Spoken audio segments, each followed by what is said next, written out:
Honorable member, Mr. Duncan.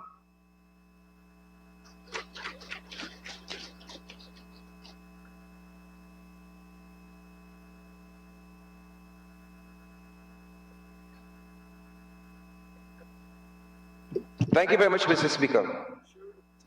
Most kind. Good, good. Good to see Ben awake, MP Ben. Mr. Speaker, in the Erskine May 25th edition, it talks about a motion having no more than 250 words. Certainly this motion goes over that as an aside. We talk about rules and obeying rules. But let's talk about the motion. It's 2 o'clock in the morning, MP Ben's tired, MP Sukai is sleeping, so forth. Let's talk about the motion that was brought. First paragraph of this, what is called a motion. First paragraph, this whereas clause, it talks about certain exposures. It's an interesting phrase, a very interesting phrase, certain exposures, as though it was a charge or an indictment, right? Now, after certain exposures in what is considered a motion, everything else after that phrase is really and truly the minutes of the Public Accounts Committee. Everything else after that, certain exposures, that term is used. And one gets the impression that perhaps instead of going to the Public Accounts Committee to ratify the minutes, they've come to the National Assembly. Because everything else is almost verbatim, minutes. And so the motion is brought chiefly on certain exposures, right? The motion is moved on that, certain exposures. And as I said, it is quite an interesting phrase. Again, everything that precedes that seems to be extraneous matters. And these exposures are so certain, none of them are listed in the motion. They're so certain of the exposures, none of them are listed. But we have seen, for instance, in the last 9 months, certain exposures at Guy Oil, for instance, right? Where high-ranking officials at Guy Oil are implicated in running racket. But we don't see this government going with a no-confidence motion against the chairman of the board at Guy Oil. We have seen certain exposures with the COVID cash grant. So much so that the president has asked for an audit. We yet to see the audit. Those were certain exposures as well for these folks who are so concerned about certain exposures. Right? I'm coming to Dalrymple. I'm coming there. Regional tender boards. Right? We heard from a PPP member of an RDC Region 7 talking about illegalities that a fellow member is involved in. Those were certain exposures. They're still serving at the behest of the region. What happened to those certain exposures? Gaisuko, right? A former president made certain exposures about Gaisuko recently, and he said he was lobbying for a new type of management at Gaisuko. Listen to the kind of management he wants based on the certain exposures. He said Gaisuko needs to democratize the management. Right? So he too is subscribing to this whole notion perhaps of control freakism. He says the management of Gaisuko needs to be democratized. This is a PPP former president. Right? Police force. There have been certain exposures in a report recently about high-ranking officials in the police force concerning, this is the title of the report, alleged breaches of discipline. Right? Here what was one of the conclusions of the report. Certain exposures from the report. While from the information presented there is not enough prima facie evidence to support a criminal charge of sexual harassment, it is recommended based on the circumstances and the sensitive nature of this matter that the senior superintendent be charged for acting in a manner likely to bring discredit to the reputation of the force. Certain exposures.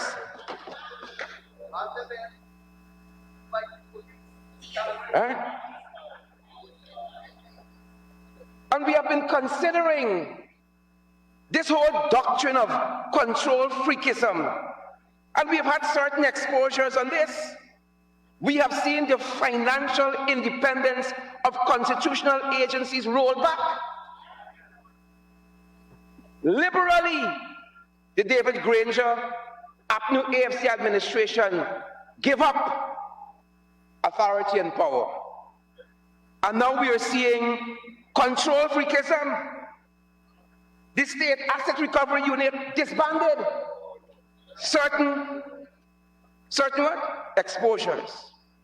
The firing of hundreds of Guyanese, the latest at GWI.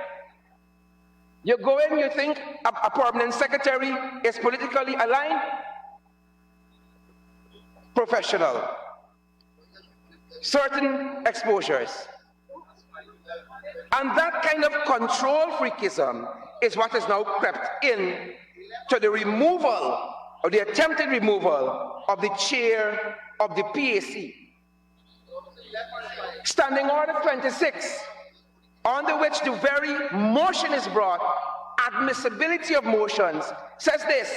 It says, in order for a motion to be admissible, it shall satisfy the following condition. A, it shall raise substantially one definite issue.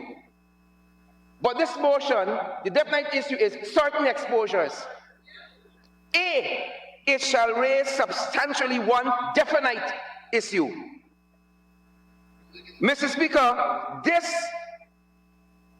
these minutes of the PAC that is masquerading as a motion is nebulous, it's vacuous, vapid, insipid.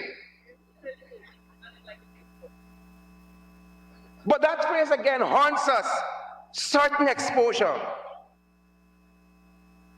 And these certain exposures again, they are omitted, they are so certain, but they are omitted from the motion.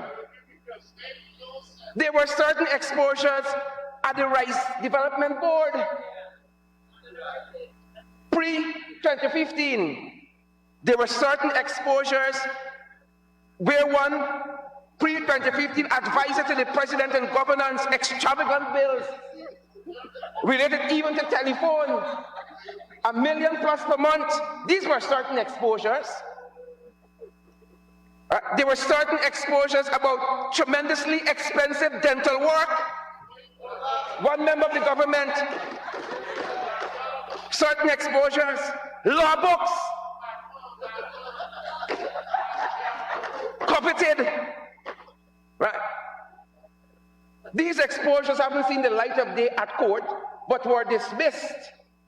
No reasons given. Right? One former Minister of Finance had his hands shackled because of certain exposures. Right? One former member of what is that, the place that divests land and so on, NISIL, right? Certain exposures, right?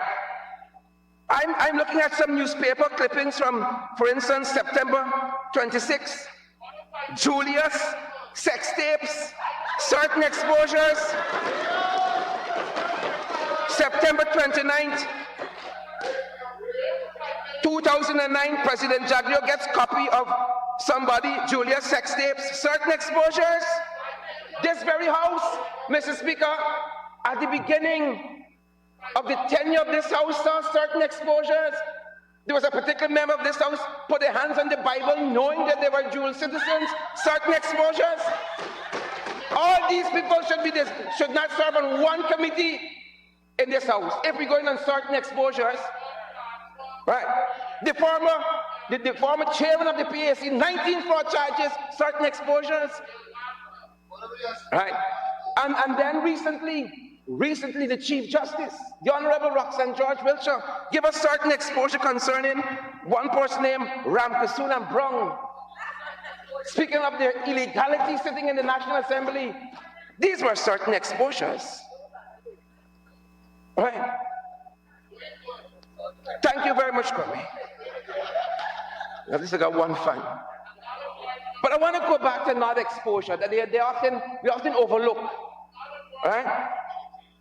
We got a Myla Fall exposure.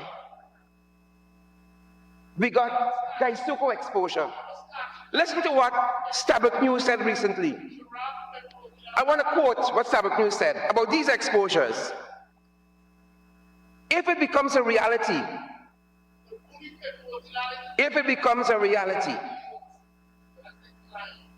the proposed gas to shore project will be the single largest publicly financed venture in the history of the country. For that reason alone, but amid many others, it requires the most rigorous examination and, importantly, full transparency. When it was last in government, the PPPC tried aggressively during Ramatar administration to have the Amila Falls hydro project executed. The 165 megawatt plant with a price tag of $858 million would have been the single largest project in the history of the country. It, however, failed to win approval. Had the project been approved and been successful, Guyana would have been well on the way to meeting ambitious renewable energy targets and reducing carbon emissions. It was not to be, mainly because the PPC held a minority in Parliament and was unable to secure cross-party support for the AFHP. The investors simply couldn't tolerate the risk entailed and pulled out. But that wasn't the only reason for its failure. I'm still quoting Sabbath News. The then PPC government had a tendency to violations of good governance, certain exposures, particularly as it's related to tendering processes and transparency.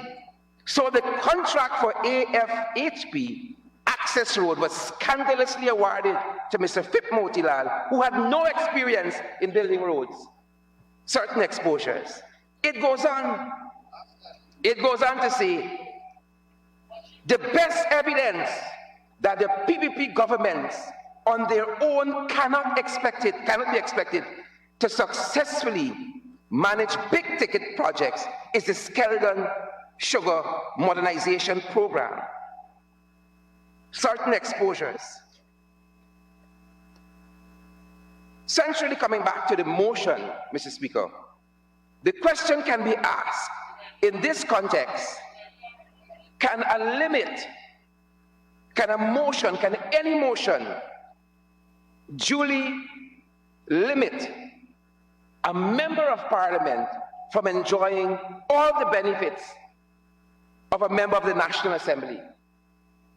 According to the Standing Order 80, standing committees, unless otherwise provided in these standing orders, any member of the Assembly, whether elected or non-elected, shall be eligible for the membership of any committee and shall have the right to vote therein. As long as you are qualified to be a member of the National Assembly and a member of the opposition, you have a right to be elected as chair of the PAC by the opposition. Again, according to the standing orders at 82, the Public Accounts Committee, the chairperson of the Public Accounts Committee must be a member of the main opposition. Ipso facto, the main opposition member on the PAC is qualified to be chairman. Mr. Speaker, within that context, and the current standing order, that is a right to the opposition and a right of the membership of that member of the opposition. So how can a motion now limit that right of membership? One has to ask the question, if it is amendment to the standing order that is being brought through the back door in the form of this motion,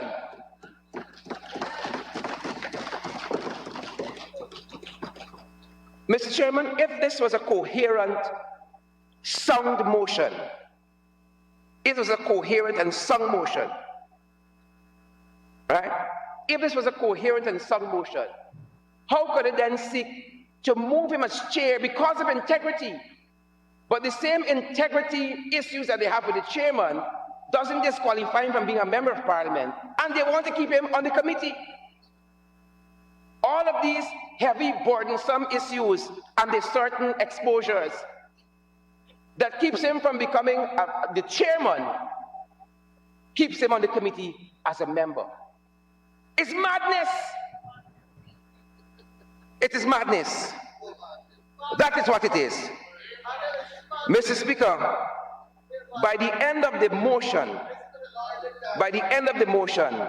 the mover or the composer of the minutes of the committee that's masquerading as a motion is on a frolic.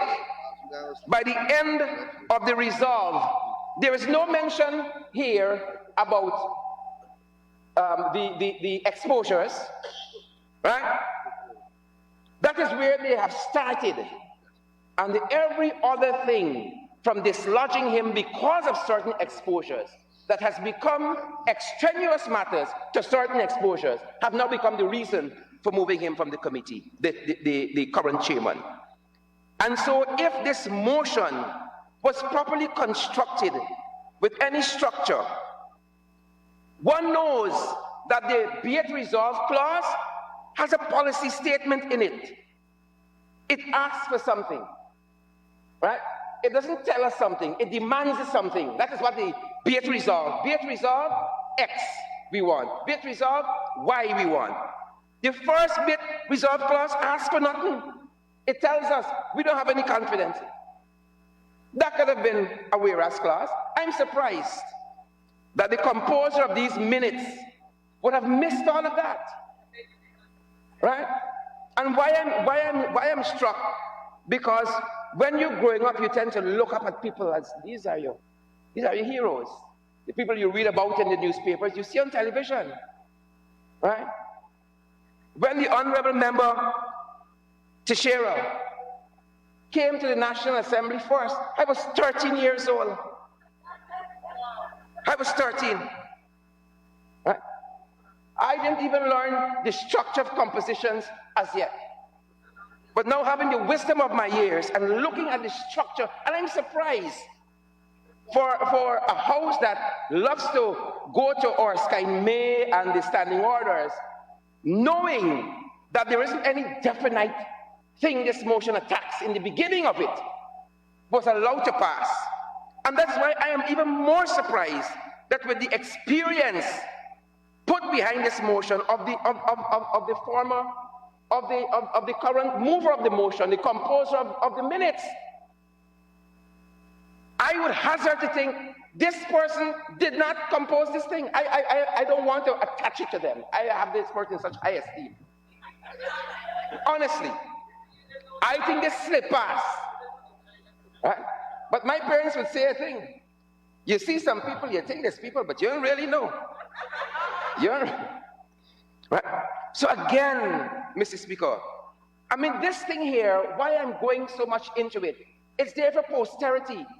And previous generations who are coming and reading this stuff, law students and people who are generally interested in governance and all that, would be so ashamed of us. to know that we have put this down on paper. Pass your motion if you want, but pass a properly constructed motion. We got problem with English language in this country and spelling and structure and so on, you know. You understand? We have some serious issues in this country. Right? Serious spelling issues.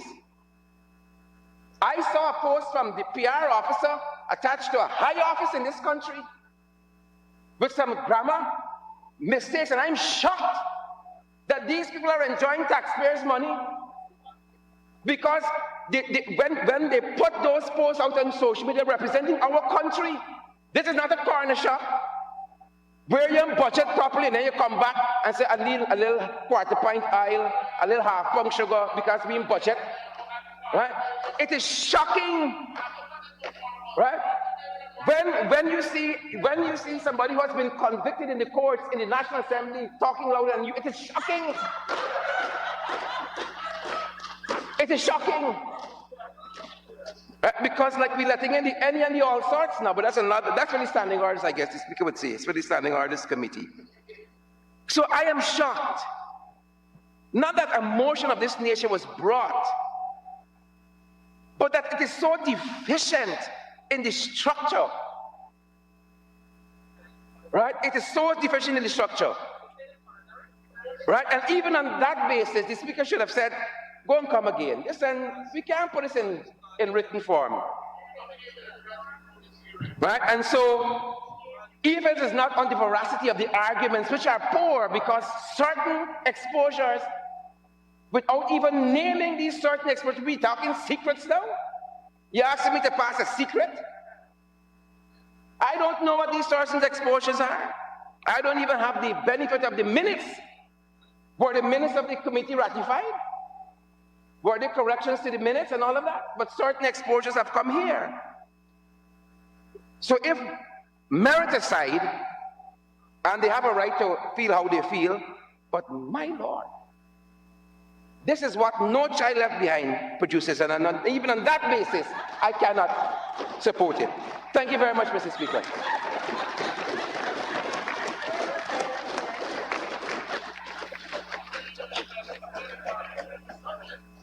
Thank you very much, Honourable Member.